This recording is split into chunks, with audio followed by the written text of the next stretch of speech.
You've been squatting for months, maybe years, yet your knees ache, your back feels tight, and your legs don't look any stronger.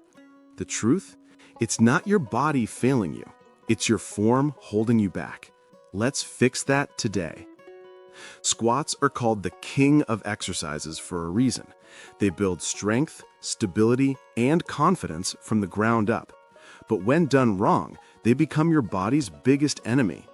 I've seen countless lifters, from beginners to seasoned athletes, make the same 5 mistakes that stall progress and invite pain.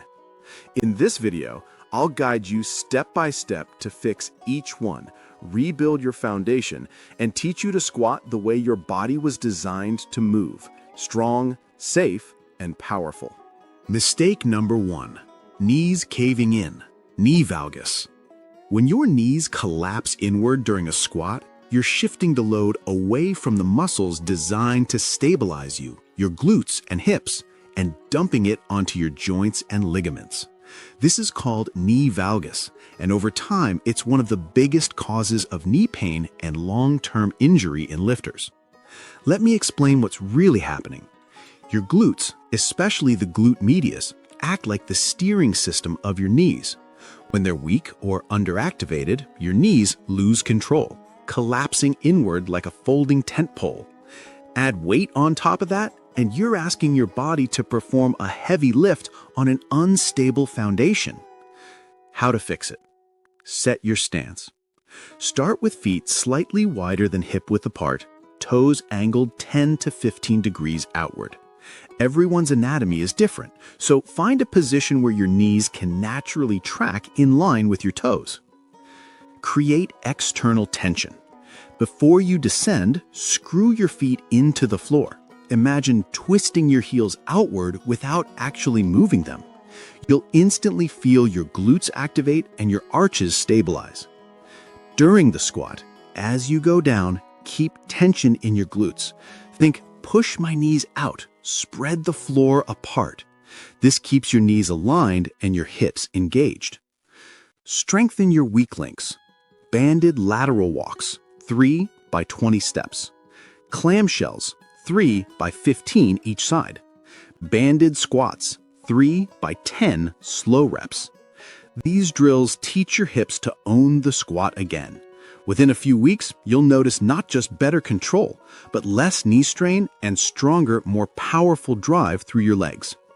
Mistake number 2. Heels coming off the ground. A stable squat starts from the ground up. But if your heels lift as you descend, you're turning a powerful, balanced movement into a wobbly balancing act.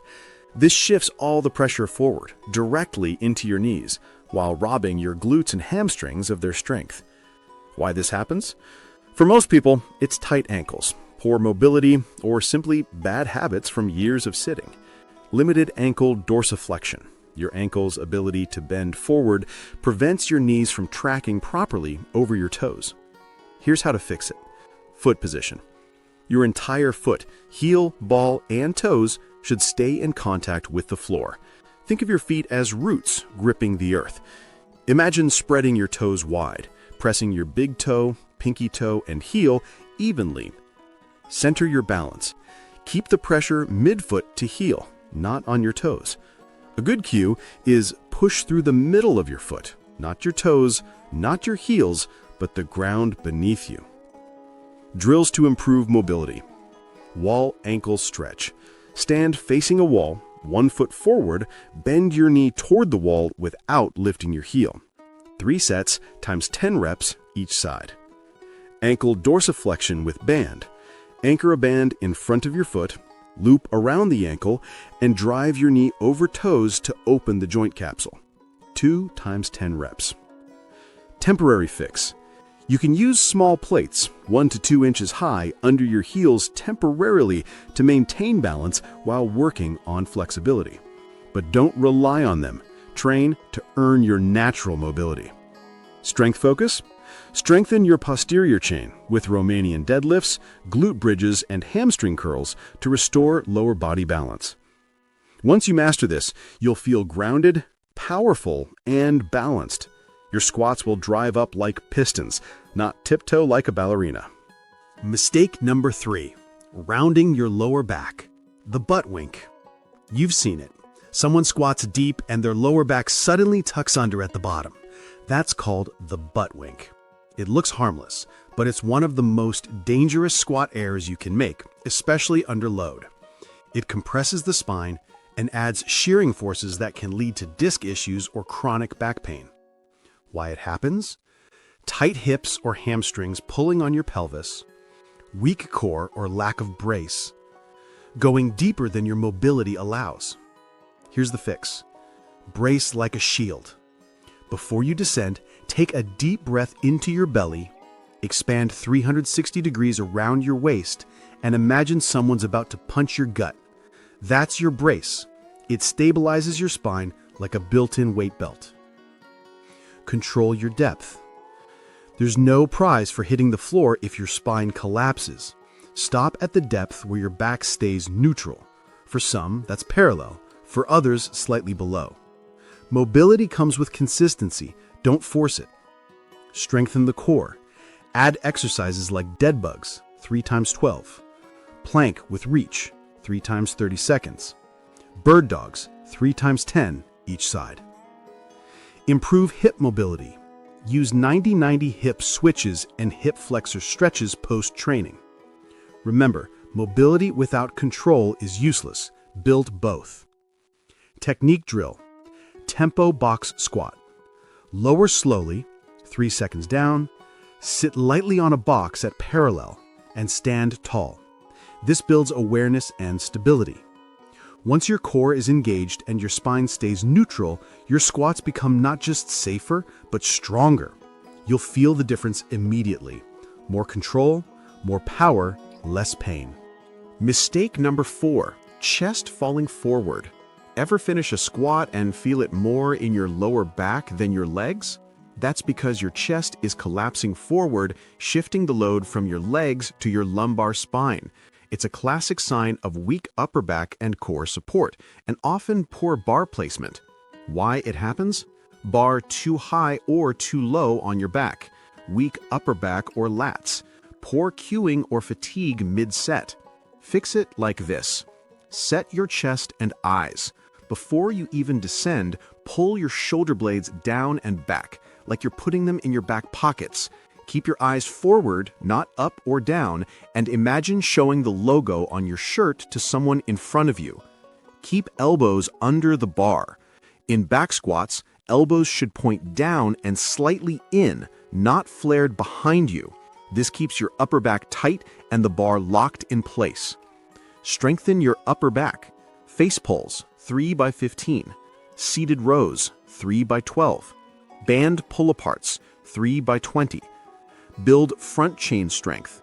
Try front squats or goblet squats. These variations naturally keep your torso upright and strengthen the muscles responsible for posture under load. Core and breathing. Remember, your upper back and core work together. When you breathe and brace properly, your chest stays tall, your bar path stays vertical, and your legs do the real lifting. Once this clicks, you'll stop folding forward and start driving up with power. Your squat will finally feel like a true full-body movement, not a fight to stay upright. Mistake number 5, half squats, not going deep enough.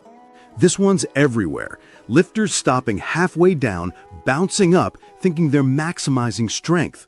But half squats equal half results. They don't train the glutes or hamstrings fully, and over time, they create muscle imbalances that can lead to injury. Why people do it? Ego lifting, wanting to move more weight. Fear of depth or instability.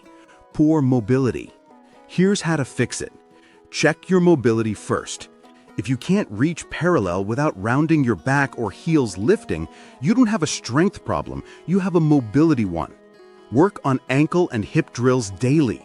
Even 5 minutes post-workout makes a massive difference over time. Use a box or bench. Set it at a height where your thighs hit parallel. Lower under control, lightly touch, then stand. Each week, lower it slightly until you reach full depth safely. Tempo squats. Slow down your descent. 3 seconds down, 1 second pause, 1 second up.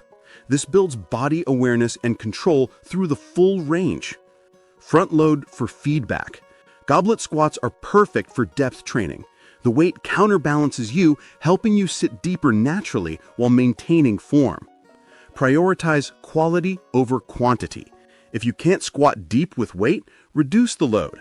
Mastering depth with perfect form at lighter weights will build far more muscle and strength long term. Once you start hitting full range, you'll feel the transformation. Glutes firing, thighs burning, and a newfound strength that carries into every movement you do. The squat isn't just an exercise, it's a mirror of how your body moves, stabilizes, and performs under pressure. When you correct these 5 mistakes, knees caving, heels lifting, back rounding, chest falling, and shallow reps, you're not just fixing form. You're teaching your body strength, control, and confidence from the ground up. Remember, progress doesn't come from lifting heavier. It comes from moving better. Every rep done with awareness builds not just muscle, but mastery. So the next time you squat, slow down, breathe, and own every inch of the movement. Your joints, your back, and your future self will thank you.